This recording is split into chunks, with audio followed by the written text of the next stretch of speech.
లూకా సువార్త 28వ అధ్యాయము 43వ వచనం. లూకా సువార్త 23వ అధ్యాయం 43వ వచనం. అందుకు ఆయన వానితో, నేడు నీవు నాతో కూడా పరదేశంలో ఉందని నిశ్చయముగా నీతో చెప్పుచున్నాను. నేను 2 మాటలు ప్రార్థన చేస్తాను. ప్రేమ నమ్మకం కలిగిన ప్రియ పరలోకపు తండ్రి, నీ పాదాలు వందనాలు, స్తుతులు, స్తోత్రాలు తెలుస్తున్నాను. ఈ దినం గుడ్ ఫ్రైడే సందర్భంగా తండ్రి, ప్రపంచం మొత్తం కూడా తండ్రి ఈ దినాన్ని జ్ఞాపకం చేసుకొని అందరిలో తండ్రి ధ్యానం చేసుకుంటుండగా తండ్రి అందరితో మాట్లాడండి. మాకు ఇచ్చిన ఈ సమయాన్ని బట్టి నీ వందనాలు, స్తుతులు, స్తోత్రాలు తెలుస్తున్నాం ప్రభా. ఇటువరకు నాయన మొదటి మాటను బట్టి ధ్యానం చేశాం, పాటలు పాడాం, అందుని బట్టి నీ వందనాలు, స్తుతులు, స్తోత్రాలు తెలుస్తున్నాం ప్రభా. 2వ మాటగా తండ్రి, రంగతో మీరు ఇచ్చినటువంటి ఆ యొక్క వాగ్దానాన్ని బట్టి మేము ధ్యానిస్తుండగా తండ్రి మాకు సహాయం చేయమని, మా మాటలు కాకుండా పరిశుద్ధాత్మ దేవ మీరే మా అందరితో మాట్లాడండి. అంధకార సంబంధమైన దుష్ట శక్తులన్నింటినీ కూడా మీరు దూరపరచండి. నీకే మహిమ ఘనత ప్రభావం చెల్లిస్తూ ప్రభువైన యేసుక్రీస్తు నామములో ప్రార్థన చేసి వేడుకుంటున్నాం తండ్రి, ఆమేన్. 2వ మాటలో ప్రభువైన యేసుక్రీస్తు దొంగతో మాట్లాడినటువంటి మాట.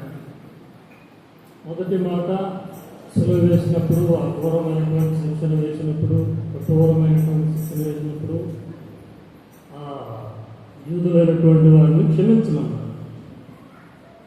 క్షమించమని ఈ 2వ మాటలో, అందుకు ఆయన వానితో, నేడు నీవు నాతో కూడా పరదేశంలో ఉందని నీతో చెప్పుచున్నాను నేను అన్నాడు.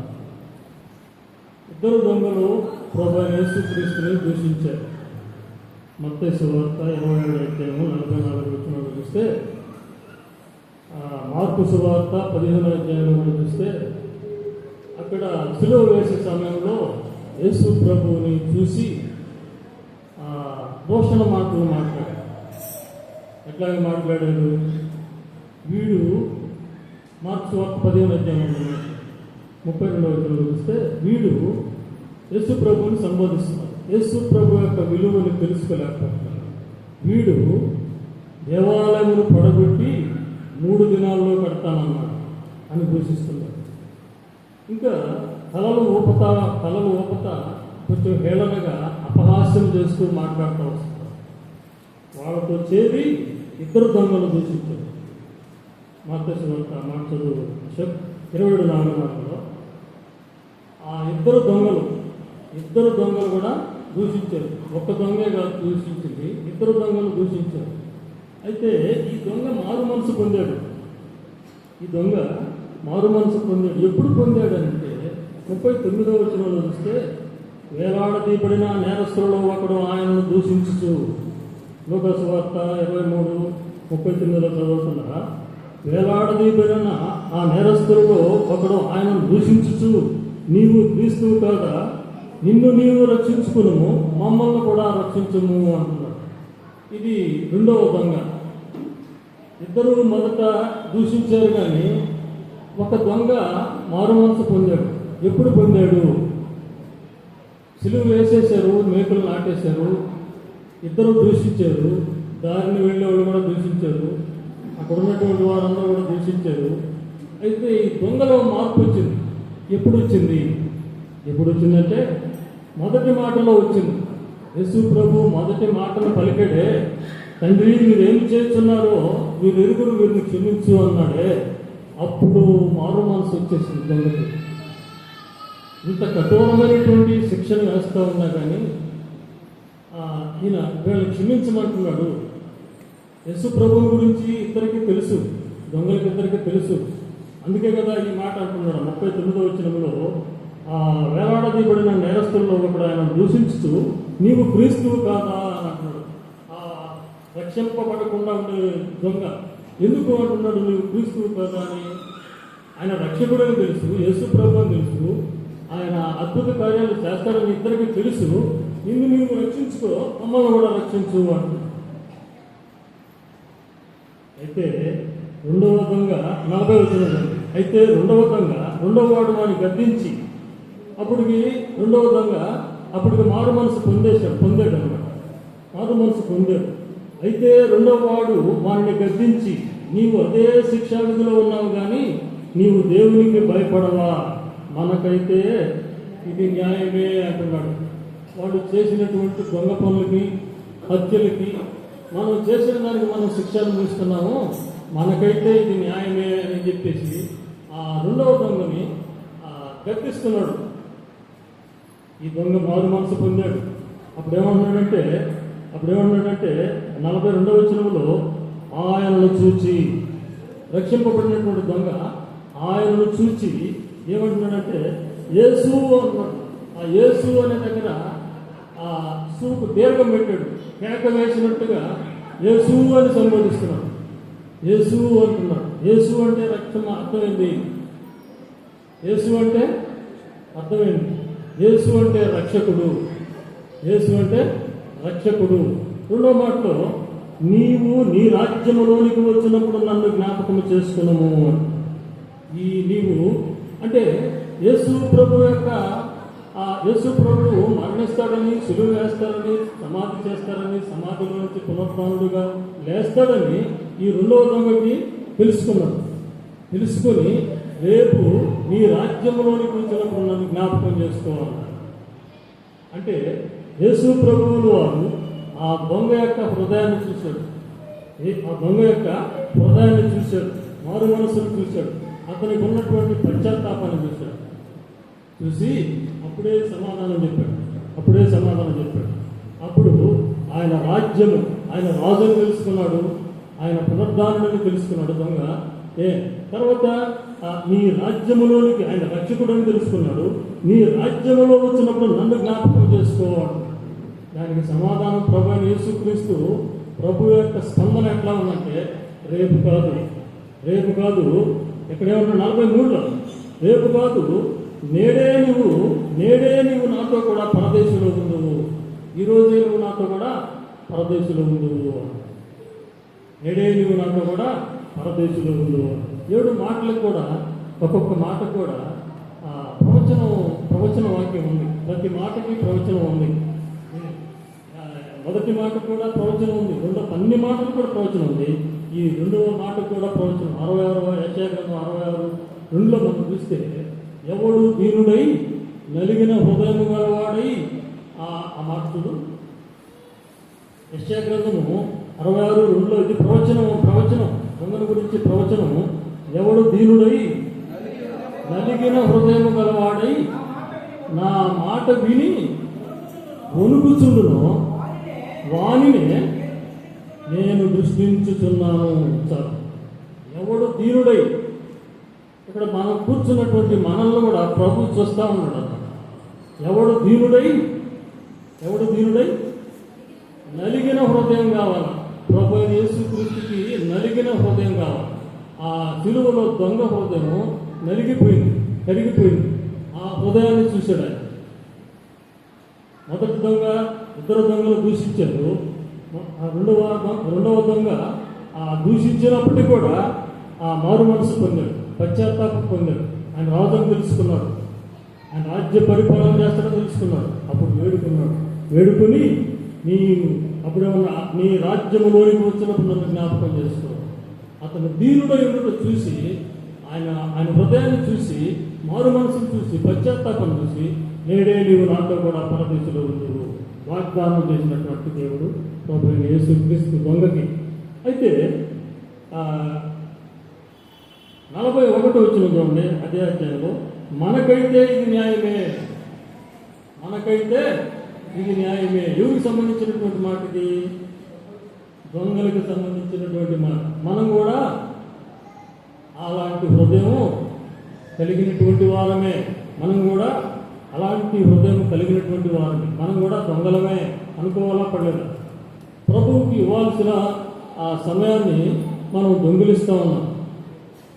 ప్రభువుకి ఇవ్వాల్సిన ధనాన్ని మనం దొంగిలిస్తూ ఉన్నాం. ప్రభువుకి కేటాయించినటువంటి ప్రతి విధమైనటువంటి దాన్ని కూడా మనం దొంగిలిస్తూ ఉన్నాం. ప్రార్థన చేయకుండా ఉండటం కూడా దొంగిలించటమే. చదువు ఇచ్చి కూడా బైబిల్ చదవకుండా ఉండటం కూడా దొంగిలించటమే. అది మనకైతే ఇది న్యాయమే. ఇప్పుడు మనకేం శిక్ష వేయాలి? వాళ్ళకి వేసినట్టే మనకు కూడా సిలువ శిక్షను విధించాలి. కానీ సిలువ శిక్షను విధించడం అయితే ఎవడు దీనుడై, మనలో ఉన్నటువంటి వారు ఎవరు దీనులై ప్రభు సన్నిధిలో నిలిగిన హృదయంతో ఉంటారో వాళ్ళని ఆయన రక్షించేవాడుగా ఉన్నాడు. 43వ వచనంలో ఏమన్నాడంటే, అందుకు ఆయన వానితో అంటున్నాడు. వారితో, ఇద్దరితో చెప్పటం లేదు. వానితో, ఆ ఒక్క దొంగగా మాత్రమే పరదేశి వాగ్దానం పొందుకున్నాడు. వానితో, ఆ దొంగకు మాత్రమే ఇద్దరు ఉన్నారు. ఆ పక్క దొంగ కూడా ఒప్పుకుంటే, తన పాపాలు ఒప్పుకుంటే, ప్రాయశ్చిత్తం పొందుంటే ఇద్దరిని తీసుకుని పరలోకానికి పరదేశకు వెళ్ళుండేవాడు. కానీ ఆ భాగ్యాన్ని పొందుకోలేకపోయాడు. వానితో, అందుకు ఆయన వానితో, నేడు నీవు నాతో కూడా పరదేశంలో ఉండవు. అందుకే యాకోబు పత్రికలో ఏమంటుందంటే 4:14 మనం చూస్తే, రేపేమి సంభవించునో, యాకోబు 4:14 ఏం చేస్తుంది? రేపేమి సంభవించునో, ఏ సమయంలో ఏం జరుగుతుందో మనకు తెలియని పరిస్థితుల్లో ఉన్నాము. నేడే మిక్కిలి అనుకూలమైనటువంటి సమయం. ఇప్పుడు సిలువలో ఉన్నటువంటి దొంగ కొద్ది గంటలకో కొద్ది నిమిషాలకో చనిపోతాడు. కొద్ది గంటలకో, మనకైతే కొన్ని దినాలు మనం అనుకుంటా ఉన్నాము. ఇప్పుడు మనం రోడ్లో ప్రయాణం చేసేటప్పుడు ఇంటి దగ్గర క్షేమంగానే బయలుదేరుతాము, తిరిగి వస్తామని గ్యారంటీ లేదు. భయంకరమైనటువంటి వాహనాలు, భయంకరమైనటువంటి రోగాలు, భయంకరమైనటువంటి పరిస్థితులు ఇట్లా జరుగుతూ ఉన్నాయన్నమాట. అలాంటి పరిస్థితుల్లో ఆ యాకోబు రాసిన పత్రిక 4:14 మనం చూస్తే రేపేమి సంభవిస్తుందో తెలియదు. కాబట్టి ఇప్పుడే ఇదే మిక్కిలి అనుకూల సమయం.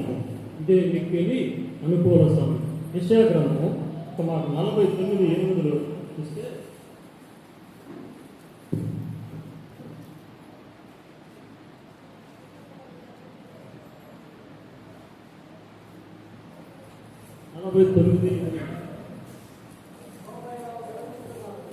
యెహోవా ఇలాగు సెలవిచ్చుతున్నాడు, అనుకూల సమయమందు నేను నీ మొర ఆలకించి నీకు ఉత్తరమిచ్చుతిని, రక్షణ దినమందు నిన్ను ఆదుకుంటుని.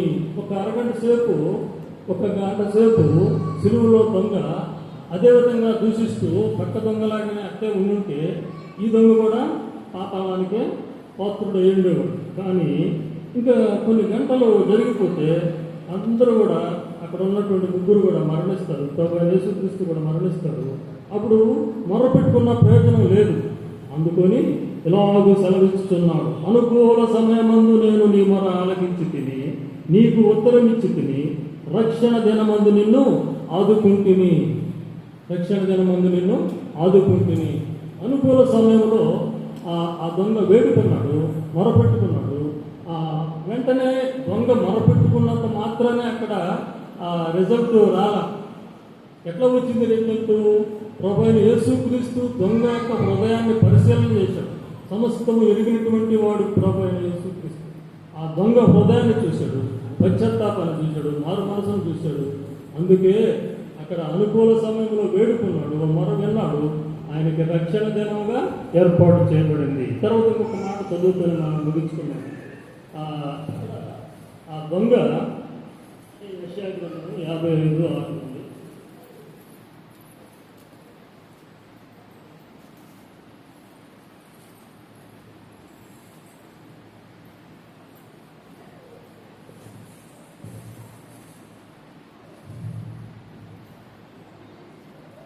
యెహోవా మీకు దొరకు కాలమందు ఆయనను వెదకుడి, ఆయన సమీపములో ఉండగా ఆయనను వేడుకొనుడి. యెహోవా మనకు సమీపంలో ఉన్నప్పుడే మనం వేడుకోవాలి. అదే పని చేశాడు దొంగ. యేసు ప్రభు దగ్గర ఉన్నప్పుడే ఆ రీతిగా ఆయన వేడుకున్నాడు. ఆ పరదేశి వాగ్దానం పొందుకున్నాడు. ఇక్కడ ఒక మాట చెప్పి నేను ముగించుకుంటాను. బైబిల్లో ఇక్కడ దొంగకి ఆ రోజుల్లో పరిశుద్ధ గ్రంథం కూడా లేదు. కానీ ఈ దొంగకి ధర్మశాస్త్రం లేదు. మందిరంలోకి వచ్చి ఆనాడు ఉన్నటువంటి ఆ యొక్క ఉపకరణాల్లో ఆయన పాలు పొందినవాడు కాదు, గజ దొంగగా ఉన్నాడు. అలాగే కానుకలు ఇచ్చినవాడు కాదు, మందిరంలో కూర్చున్నవాడు కాదు, ప్రార్థన చేసినవాడు కాదు, పాటలు పాడినవాడు కాదు, పాటలు ఉపన్యాసాలు విన్నవాడు కాదు. ఏమీ లేకుండానే ఆ పరదేశు వాగ్దానం పొందుకొని పరదేశికి వెళ్ళిపోయాడు. ఇక్కడ మనం అన్నీ పొందుకొని ఉన్నాం. ఏం పొందుకొని ఉన్నాము? విజ్ఞాపనలో పొందుకుంటున్నాం, బైబిల్ స్టడీలో పొందుకుంటున్నాం, ఇంకా ఆదివారంలో రొట్టె రసం పొందుకుంటున్నాం, ఇంకా ప్రత్యేక కూడికలైతే ప్రత్యేకంగా ఆహ్వానింపబడినటువంటి దైవ సేవకుల ద్వారా ఉపమానాలు పొందుకుంటూ ఉన్నాం. కానీ ఇక్కడ మారు మనసు లేకపోతే కానుకలు మనం ఇస్తాం. కేవలం మనం ఉద్దేశించని కాదు, సర్వలోకంలో కూడా అందరూ కూడా కానుకలు సమృద్ధిగా ఇచ్చేవాళ్ళు ఉన్నారు. మందిరాల్లో పరిచర్యలు చేసేవాళ్ళు ఉన్నారు. ఇంకా ఆ పాటలు చక్కగా పాడేవాళ్ళు ఉన్నారు. ఇందాక మన అన్నగారు చెప్పినట్టు ఈ శ్రమలు 40 రోజులు ఉపవాసాలు ఉండేవాళ్ళు కూడా ఉన్నారు. ఉపవాసంతో పాటలు పాడేవాళ్ళు ఉన్నారు. కానీ రక్షణ అనుభవం అనేది లేకుండా పాటలు పాడి ప్రార్థన చేసి వాక్యాలు విన్నంత మాత్రాన ప్రయోజనం లేదు. కాబట్టి ఇక్కడ ఈ సిలువలో దొంగకి బాప్తిసం కూడా లేదు. ఏమీ లేకుండానే మారు కేవలం మారు మనసు పశ్చాత్తాపంతోనే ఆ పరదేశి వాగ్దానాన్ని పొందుకున్నాడు. ఇక్కడ ఉన్నటువంటి మనం ఆ దొంగతో మనం పోల్చుకోవాలి. దొంగ పనులు చేసి ఆయన సిలువ శిక్ష వేశారు. మనం కూడా దొంగిలించే వాళ్ళంగా ఉన్నాం. ఆయన సమయాన్ని ఆయనకి ఇవ్వలేకపోతాం. పదే చెప్తానే ఉన్నాడు మన సేవకుడు. 10:30 అని చెప్తానే ఉన్నాడు. మన మందిరాన్ని రావాలని పదే మనం చెబుతానే ఉన్నాం. మనం 11:30కి వస్తానే ఉన్నాం. లేకపోతే 3 పాటలు అయిపోయిన తర్వాత వస్తాము. ఇది కూడా దొంగతనమే. ఆయనకి ఇవ్వాల్సిన టైం ఆయనకి ఇవ్వటం లేదు. ఆయనకి ఇవ్వాల్సిన ద్రవ్యాన్ని ఆయనకి ఇవ్వటం లేదు.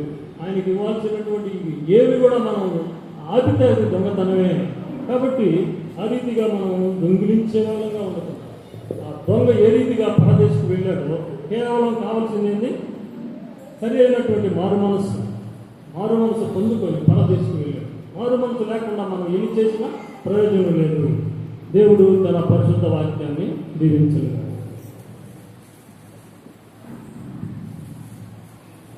ముందు ప్రియులారా